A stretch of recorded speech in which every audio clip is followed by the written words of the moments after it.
homes, 1 BHK villa at just 19 lakhs in Coimbatore. இங்க பாம்பு இருக்கா? ஆமாடா, நல்ல பாம்பு புடிச்சுனேங்க. Hotstar Specials Goli Soda Rising now streaming on Disney Plus Hotstar.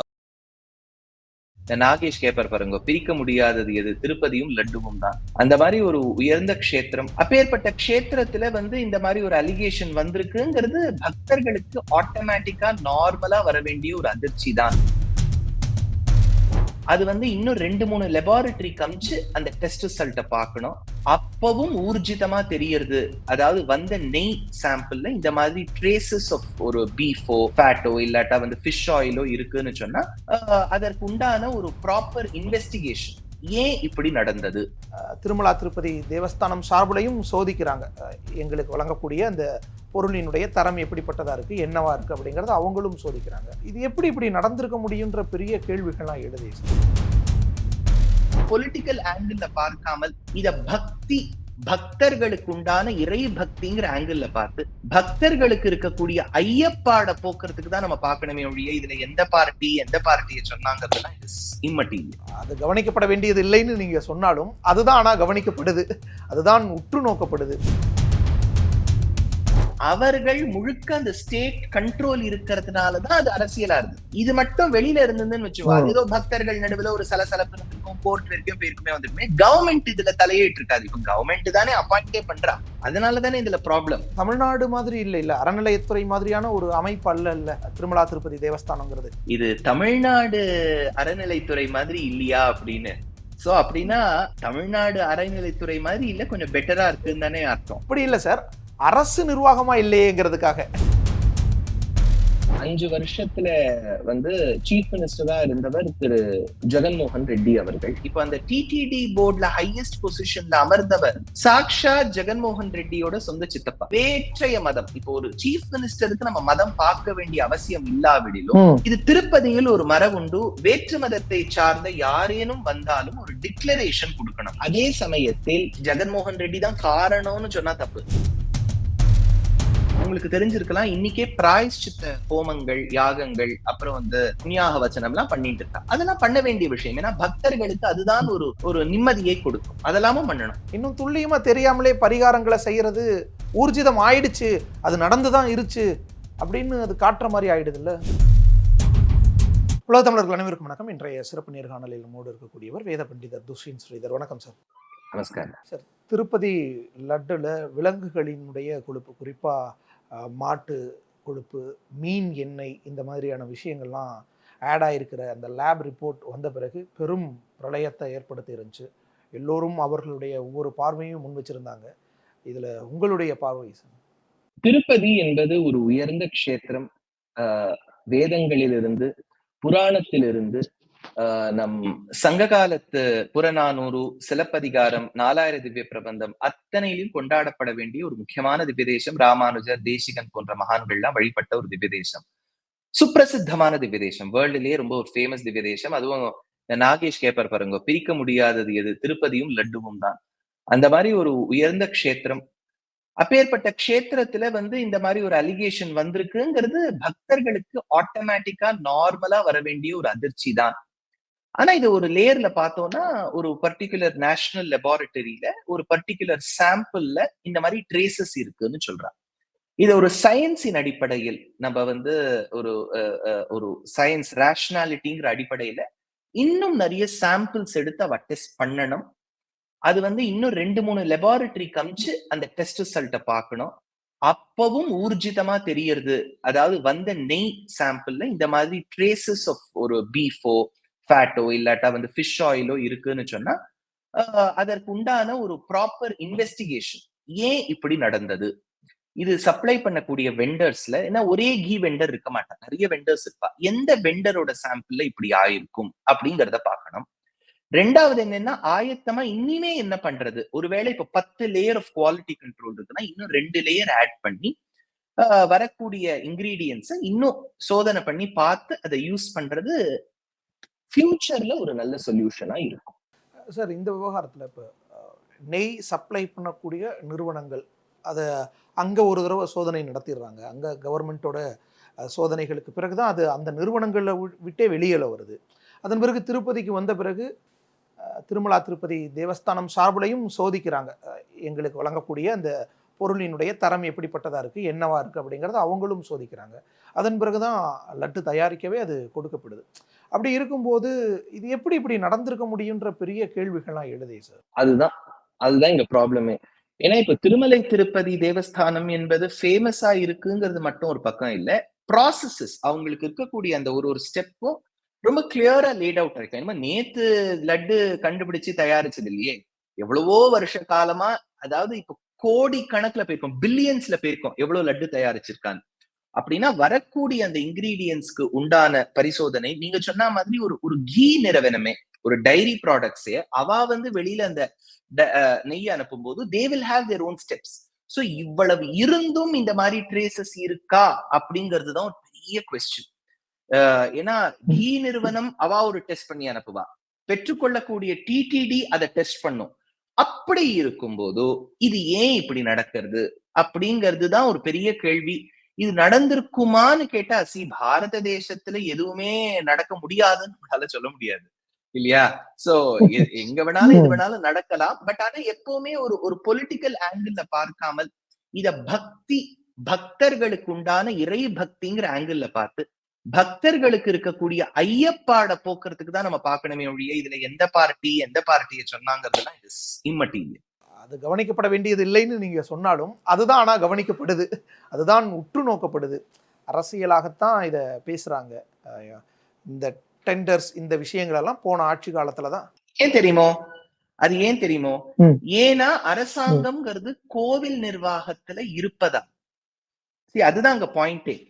இப்போ because government is there in the temples, அது state கவர்மெண்டோ central கவர்மெண்டோ தமிழ்நாடோ ஆந்திராவோ எந்த ஸ்டேட்டா வேணாலும் இருக்கட்டும், ஐ அம் நாட் பாதர்ட்.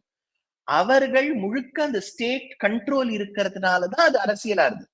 இது மட்டும் வெளியில இருந்ததுன்னு வச்சுக்கோங்க, ஏதோ பக்தர்கள் நடுவுல ஒரு சலசலப்பு இருந்திருக்கும், கோர்ட் வரைக்கும் போயிருக்குமே வந்திருக்குமே, கவர்மெண்ட் இதுல தலையிட்டு இருக்காது. இப்ப கவர்மெண்ட் தானே அப்பாயிண்டே பண்றா, அதனாலதானே இதுல ப்ராப்ளம். எனிவேஸ் நீங்க கேளுங்க. தமிழ்நாடு மாதிரி இல்ல அறநிலையத்துறை மாதிரியான ஒரு அமைப்பு அல்ல திருமலா திருப்பதி தேவஸ்தானங்கிறது. அது ஒரு தனி அமைப்பா தானே இருக்கு. அங்க ஒரு நிர்வாகியா ஒரு IAS அதிகாரி நியமிக்கப்படுறார். அது வெளியில இருந்து பார்வையிடுறதுக்காகங்கிறத தாண்டி அது ஒரு தனி அமைப்பா தானே இயங்குது. நீங்க கேட்டு பாருங்க, இது தமிழ்நாடு அறநிலைத்துறை மாதிரி இல்லையா அப்படின்னு. சோ அப்படின்னா தமிழ்நாடு அறநிலைத்துறை மாதிரி இல்ல, கொஞ்சம் பெட்டரா இருக்குன்னு தானே அர்த்தம். So yes, there are certain appointees which are politically based and வேற நிறைய கிரைட்டீரியால பண்றா. பட் நான் என்ன சொல்ல வரேன், கவர்மெண்டோட இன்டர்ஃபியரன்ஸே வேண்டாங்கிற நான் இல்லலாம். ஒரு செக்யூலர் கண்ட்ரியில government has no role in religion, as simple as that. தகராறு அப்படி இல்ல சார், அரசு நிர்வாகமா இல்லையேங்கிறதுக்காக. அது சென்ட்ரல் கவர்மெண்டோ ஸ்டேட் கவர்மெண்டோ அடியேனை பொறுத்தவரை in a secular nation, எப்போ இது செக்யூலர்னு டிக்ளேர் பண்ணிட்டோமோ ஒரு மதத்தை மட்டும் அரசாங்கம் கண்ட்ரோல் பண்றது சரியில்லை அப்படிங்கிறது அடியனுடைய அபிப்பிராயம். எஸ் புரியுது சார். திருமலா திருப்பதி அங்க தேவஸ்தானம் போர்டு அப்படிங்கிறது அது ஒரு தனி அமைப்பா, அங்க கொள்கை முடிவுகள், அது செயல்படக்கூடிய விதங்கள் இதெல்லாம் அங்க தானே எடுத்துக்கிறாங்க. யாரிடமிருந்து வாங்குவது, என்ன வாங்குவது, எவ்வளவு வாங்குவது அப்படிங்கிறதெல்லாம். அப்போ இதுல அரசுகளை நோக்கி கேள்வி எழுப்புற இடம் அங்க ரொம்ப குறைவானதா தானே இருக்கு. குறைவா இருக்கு. ஆனா ஒண்ணு பாருங்க, இப்போ 5 வருஷத்துல சீஃப் மினிஸ்டரா இருந்தவர் திரு ஜெகன்மோகன் ரெட்டி அவர்கள். அவருடைய திருத்தந்தையாரும் ஒரு பெரிய அரசியல்வாதியா, அவரும் முதலமைச்சராக இருந்தவர் ராஜசேகர ரெட்டி. அவர் இருந்த காலத்திலும் சரி, ஜெகன்மோகன் அவர்கள் இருந்த காலத்திலும் சரி, ரொம்ப பரவலாகவே பேசப்பட்டது இந்த கன்வர்ஷன் அப்படிங்கிற ஒரு கான்செப்ட். ரெண்டாவது, இது நான் ஒரு அலிகேஷனா வைக்கல, ஒரு ஃபேக்ட், ஒரு நிறைய அலிகேஷன்ஸ் இத பத்தியதான சர்ச்சை வந்தது.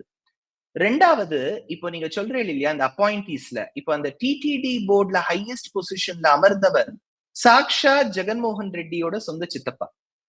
சோ இத நம்ம அரசாங்கத்துக்கிட்டேந்து அதை பிரிச்சு பேசுறதுங்கிறது கொஞ்சம் கஷ்டம்.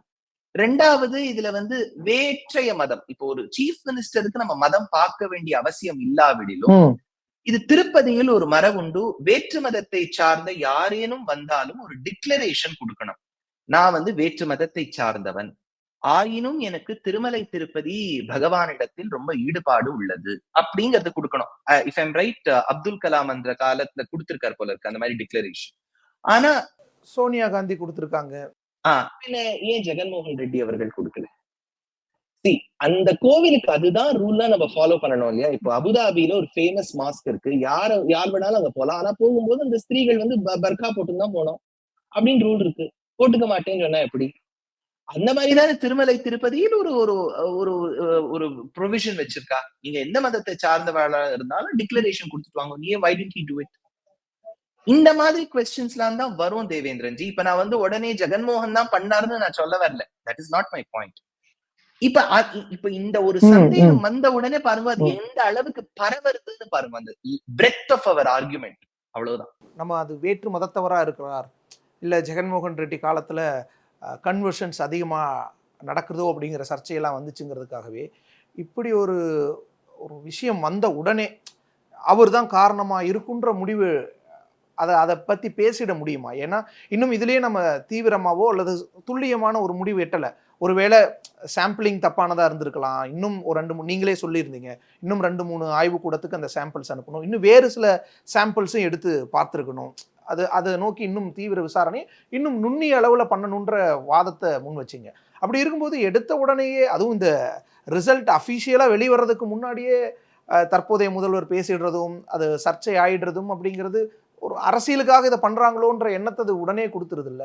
அது தவிர்க்க வேண்டிய விஷயம்தான். ஏன்னா இப்போ எப்போ நம்மளா ஒரு ஜட்ஜ்மெண்ட் கொடுத்துடுறோமோ அப்ப வந்து ஒரு இன்வெஸ்டிகேட் பண்ண வேண்டிய அவசியமே இருக்காது. நம்ம மனசுல இவர்தான் குற்றவாளின்னு தீர்மானம் பண்ணோம்னா எதுக்கு இன்வெஸ்டிகேஷன் பண்ணணும்? அது தப்பு. அதை நான் ஒத்துக்கிறேன்.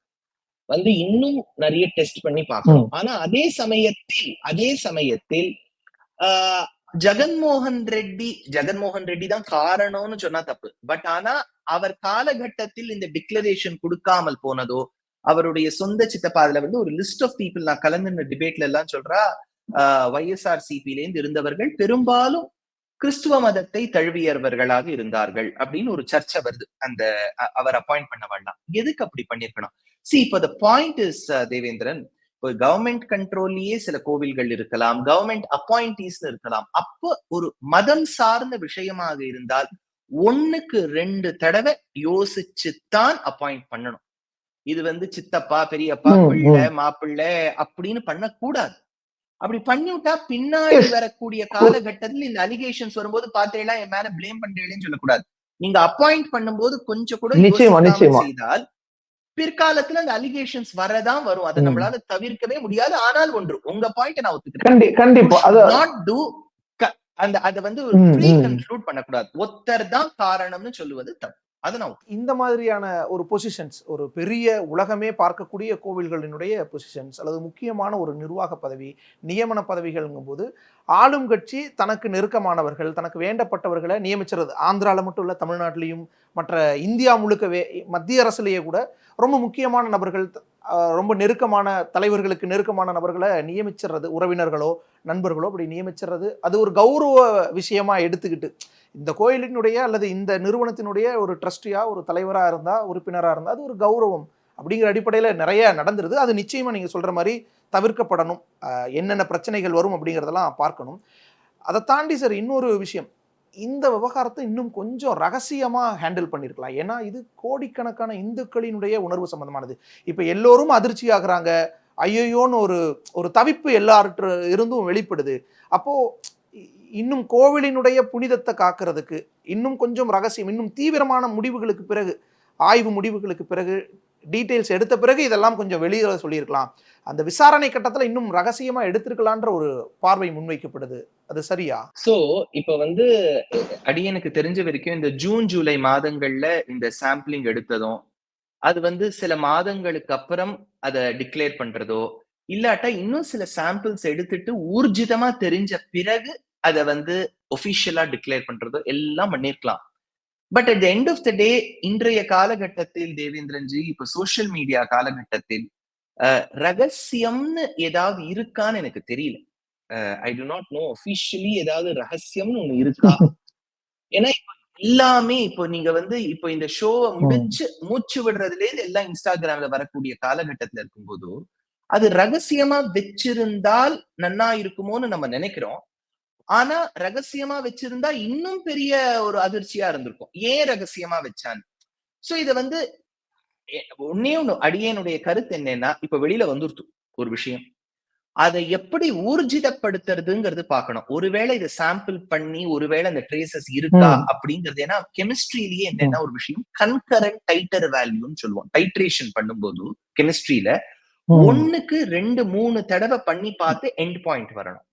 அந்த மாதிரி தான் ஒரு டெஸ்டும் இருக்கணும். லெபார்டரி டெஸ்ட்ங்கிறது எப்படின்னா ஒரு 4-5 தடவை சாம்பிளிங் பண்ணி பார்த்து அதை வெவ்வேறு டெஸ்ட் எடுத்து அதுல என்ன எஸ் வேல்யூன்னு பார்த்து சொல்லணும். அப்படிதான் இருக்கணும். அப்படி இனிமே பண்ணட்டும் அந்த இன்வெஸ்டிகேஷன்ல. 2வது, ஒருவேளை தெரிய வந்துருது அந்த மாதிரி இல்ல சார் அப்படின்னா ரொம்ப சந்தோஷம். இந்துக்களுக்கு அதை விட சந்தோஷமான விஷயம் எதுவும் இல்ல. ஆனா ஒருவேளை மாறாக இல்ல, ஆமா அப்படிதான் இருக்குன்னு தெரிய வந்துருதுன்னு வச்சுக்கோங்க. அப்ப இனிமேல் என்ன செய்வது? உங்களுக்கு தெரிஞ்சிருக்கலாம், இன்னைக்கே பிராயஷ்சித்த ஹோமங்கள், யாகங்கள், அப்புறம் வந்து நிறைய புண்ணியாக வச்சனம் எல்லாம் பண்ணிட்டு இருக்கா. அதெல்லாம் பண்ண வேண்டிய விஷயம். ஏன்னா பக்தர்களுக்கு அதுதான் ஒரு ஒரு நிம்மதியை கொடுக்கும். அதெல்லாமும் பண்ணணும். இன்னும் துல்லியமா தெரியாமலே பரிகாரங்களை செய்யறது ஊர்ஜிதம் ஆயிடுச்சு, அது நடந்துதான் இருச்சு அப்படின்னு அது காட்டுற மாதிரி ஆயிடுது இல்ல? அப்படின்னு இல்லையே. இப்போ வந்து வீட்டுல ஒருத்தருக்கு ஜுரம் இருக்கா மாதிரி இருக்கு. ஜுரம் வந்துடுத்து, டாக்டர் மருந்து கொடுத்துட்டா. இப்போ ஒருத்தருக்கு ஜுரம் இருக்குன்னு தெரிஞ்ச உடனே நீங்க கவனிச்சுப்பேள், நமக்கும் அந்த சிம்டம்ஸ் எல்லாம் இருக்கா மாதிரியே இருக்கும். கொஞ்சம் ஐயோ எனக்கும் கொஞ்சம் மூச்சு விடுறது கஷ்டமா இருக்கே, கொஞ்சம் நாக்கு டேஸ்ட் சொல்லி, அப்ப நம்ம என்ன பண்ணிடுவோம், டக்குன்னு அவளுக்கு என்ன மருந்து கொடுத்துருக்காங்கிறத பார்த்துட்டு நம்மளும் வாங்கி வச்சுருவோம். நம்மளும் குவைட்டா இன்னைக்கு ராத்திரி வாயில போட்டுருவோம். ஏன்னா அது நமக்கு நிம்மதியை கொடுக்கும். நமக்கு அது ப்ரூவ் ஆயிருக்கணும் ஆகலைங்கிறது இல்ல.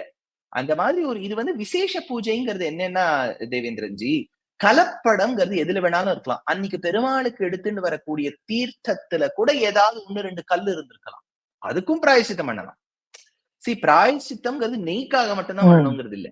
அப்போ பெருமாள் கிட்ட நம்ம சொல்ல வரோம், உனக்கு நான் சமர்ப்பித்ததில் ஏதேனும் குற்றம் குறை இருந்தால் க்ஷமஸ்வ க்ஷமஸ்வ, என்னை மன்னித்து விடு, நான் உன் பிள்ளை அப்படின்னு சொல்றோம். இது ஒண்ணு தப்பு இல்ல. இது தெரியறதோ தெரியலையோ பண்றது தேவையில்லை. இது மக்களின் இடையில் ஒரு நல்ல ஒரு விஷயத்தை கொடுக்கும். அவ்வளவுதான். ஒரு நம்பிக்கையை ஏற்படுத்தும். கரெக்ட் சார், இந்த மாதிரியான விஷயங்கள் நமக்கு நடந்திருக்கா? தேவேந்திரன்ஜி, இப்ப நான் ஒரு சும்மா ஒரு விஷயம் சொல்றேன். நீங்க எல்லாம் வந்து பாலிடிக்ஸ்லயே ஊறினவா. இப்ப விவி பேட் மெஷின் வருதே, விவி பேட் மெஷின்ல அது என்ன ஊர்ஜிதப்படுத்துறது? நம்ம இன்னாருக்கு ஓட்டு போட்டிருக்கோங்கிறத ஊர்ஜிதப்படுத்துது. அவ்வளவுதானே, ஒரு கன்ஃபர்மேஷன் டெஸ்ட். அந்த மாதிரிதான் இந்த பிராயஷ்சித்தங்கள்லாமும். சோ இது பண்றதுனால ஒண்ணும் தப்பு இல்ல. அந்த விவி பேட் மெஷின் எல்லா இடத்துலயும் இருக்குங்கிறது இல்லையே. ஒரு 10 போலிங் பூத்ல 4 இடத்துல இருக்கலாம், 3 இடத்துல இருக்கலாம். அந்த மாதிரி ஒரு பிராயஷ்சித்தமா பண்ணும்போது ஒண்ணும் தப்பு இல்ல. Please go to your next question. Sir, இப்போ இது மாதிரியான நிகழ்வுகள் கடந்த காலங்கள்ல நடந்திருக்கா? இதற்கு முன்னுதாரணங்கள் இருக்கா? இந்த மாதிரி சிக்கலை நம்ம இப்படிதான் அணுகணும் அப்படின்னு ஆன்மீக ரீதியா அப்படியான விஷயங்கள் இருக்கா? நம்மளே தேவேந்திரன்ஜி, இப்ப வீட்டுல இப்ப கோவில்ங்கிறது பெரிய ஆஸ்தானம், பெரிய மூர்த்தியா பெருமாள் இருக்கார் அப்படிங்கிறது இருந்தாலும், இப்ப எங்க வீட்டிலேயே பெருமாள் ஷாலக்கிராம மூர்த்தியா இருப்பார். சின்ன அது கல் வடிவுன்னு பேரு, ஷாலக்கிராம மூர்த்தி என்று பெயர். அந்த ஷாலக்கிராம மூர்த்திக்கே நாங்க திருவாராதனம் பண்ணும்போது முடிவில் என்ன சொல்லுவோம் தெரியுமா? நான் வந்து உனக்கு உபகாரம் செய்ய வேண்டும், உனக்கு தொண்டு செய்ய வேண்டும் என்று ஆரம்பித்தேன் பகவானே, அது நிறைய தோஷங்கள்ல கொண்டு முடிஞ்சுடுத்தோ. ஒருவேளை நான் உனக்கு ஆராதனம் பண்ணும் சமயத்தில் ஏதேனும் தோஷம் செய்திருந்தால் உன் பிள்ளை என்று நினைத்து என்னை மன்னித்து விடு, க்ஷமஸ்வ க்ஷமஸ்வன்னு நித்தியப்படி சொல்லுவோம். இது வந்து கோவில் மட்டும் இல்ல, வீட்டிலேயே இது சொல்லிட்டு வருவோம். 2வது, நீங்க கேட்ட கேள்வி இந்த மாதிரி நடந்திருக்கான்னு. இப்ப திருமலை திருப்பதியில நடக்கக்கூடிய சம்பவங்கள், அங்க என்னெல்லாம் ராஜாக்கள்லாம் இருந்தாலும் சொல்லக்கூடியதை பற்றி சொல்லுவது திருமலை ஒழுகு என்று ஒரு பெரிய டாக்குமெண்ட், ஒரு 1000+ இயர் ஓல்ட் டாக்குமெண்ட். ஸ்ரீரங்கத்துல ஒரு டாக்குமெண்ட் உண்டு, கோவில் ஒழுகு என்று பெயர். இதுல அடியன் படிச்ச வரைக்கும் ஒரு காலகட்டத்தில் ஒரு கல்வெட்டே இருக்கு. I think around 10th or 11th century. அப்ப வந்து ஒரு கோவில்ல வந்து இந்த மாதிரி இன்வெஸ்டிகேட் பண்ணும்போது, அப்போ மடப்பள்ளியில் செய்து வந்தவர், அவர் செய்யும் உணவு பழக்கத்தில் ஏதோ ஒரு தோஷம் இருந்தது. அப்புறம் அவர் ரொம்ப மன்னிப்பு கேட்டார். அதற்கு ஒரு சின்ன தண்டனையும் வழங்கப்பட்டது. அப்புறம் அவர் மறுபடியும் வேலைக்கு சேர்ந்ததாக நான் ஒரு கல்வெட்டே படிச்சிருக்கேன். எனக்கு எக்ஸாக்டா ஞாபகம் 10th 11th centuryல. சோ இருந்திருக்கு. மனிதர்கள் என்று இருந்தால் தெரிஞ்சுக்கோங்க, நம்ம இயல்பே தவறு செய்வதுதான், நம்ம நேச்சரே தப்பு பண்றதுதான். சார், இப்ப இதுல சோசியல் மீடியால இந்த இஷ்யூ வந்த பிறகு 2 விஷயங்கள் எல்லோராலும் பேசப்படுற முக்கியமான விஷயமா இருக்கு. ஒன்று, இதுவே வட இந்தியாவில் நடந்திருந்தா நிலைமையே வேறு அப்படின்னு பேசக்கூடிய வாதங்கள் ஒரு பக்கம். இன்னொரு பக்கம் நீங்கள் மாட்டு மாமிசம் வச்சுருந்தாங்கன்றதுக்காக எவ்வளோ பேரை கும்பல் கொலைகள் பண்ணீங்க, அடிச்சிங்க, இப்போ பாரு எப்படி நடந்துருச்சுன்னு, அப்படி இந்த 2 பார்வையையும் முன் வச்சு நிறைய பேசுறத பார்க்க முடியுது. நீங்க எப்படி அதை புரிஞ்சுக்கிறீங்க? இப்போ இத 2 ஆங்கிள் பார்க்கலாம். ஒரு குறிப்பிட்ட காலகட்டத்தில் இந்த மாதிரி லிஞ்சிங் ஆஃப் பீப்புள்லாம் நடந்திருக்குன்னு சொன்னா அடியேனுடைய அபிப்பிராயத்தில் 100% தப்பு. என்னைக்கு நடந்திருந்தாலும் தப்பு, நடந்துருக்குனாலும் தப்பு, யார் செய்தாலும் தப்பு. இத நான் ஒத்துக்கவே மாட்டேன். இத நம்ம இப்போ இருக்கக்கூடிய நியாய சட்டம்னு இப்போ வந்தது இல்லையா, பாரதிய நியாய அந்த நியூ கோட் வந்தது இல்லையா, அதுல கூட லிஞ்சிங்க்கு அவ்வளவு பெரிய தண்டனை வச்சிருக்கா.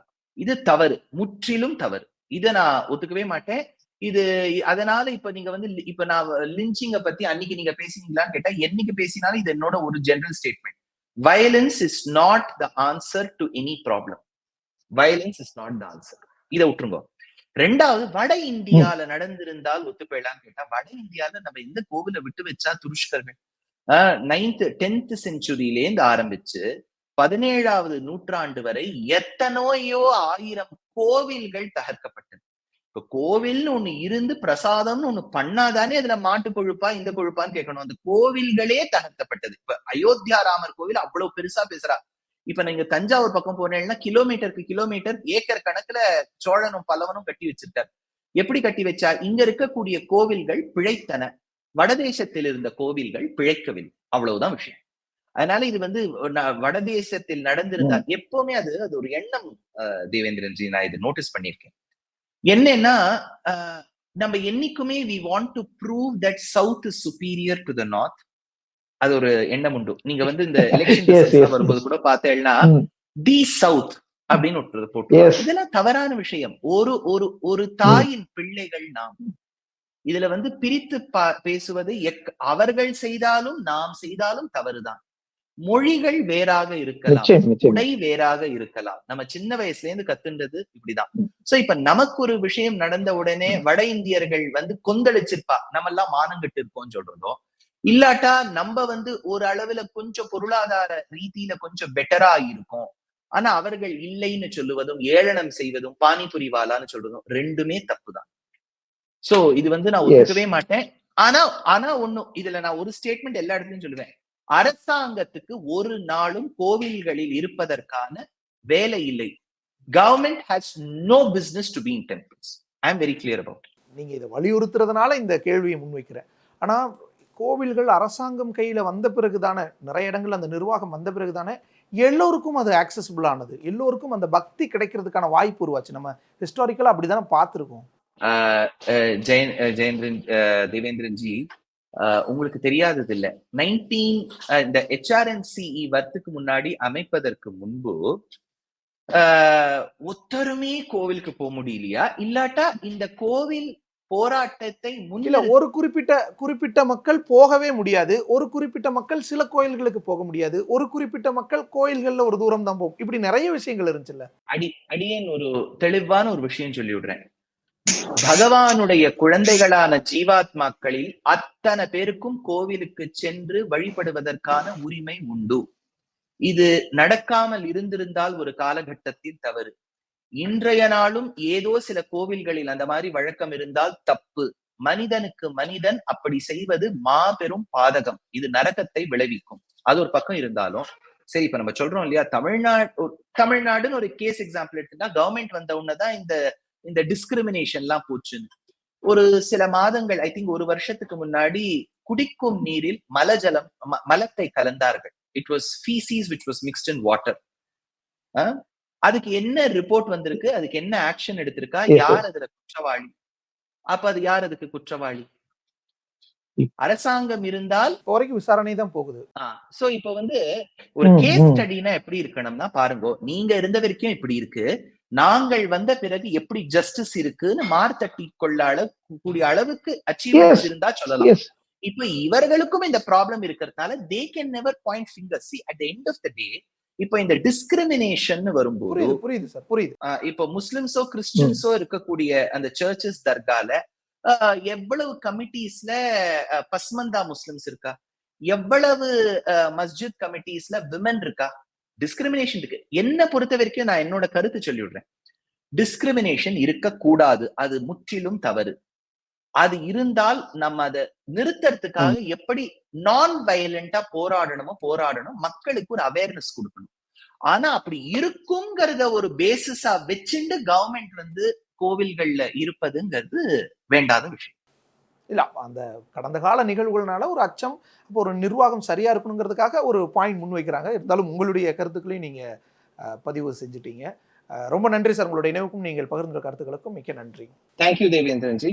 Telenum Homes 1 BHK villa at just 19 lakhs in Coimbatore. இங்க பாம்பு இருக்கா? ஆமாடா, நல்ல பாம்பு புடிச்சினேங்க. Hotstar Specials Goli Soda Rising now streaming on Disney Plus Hotstar.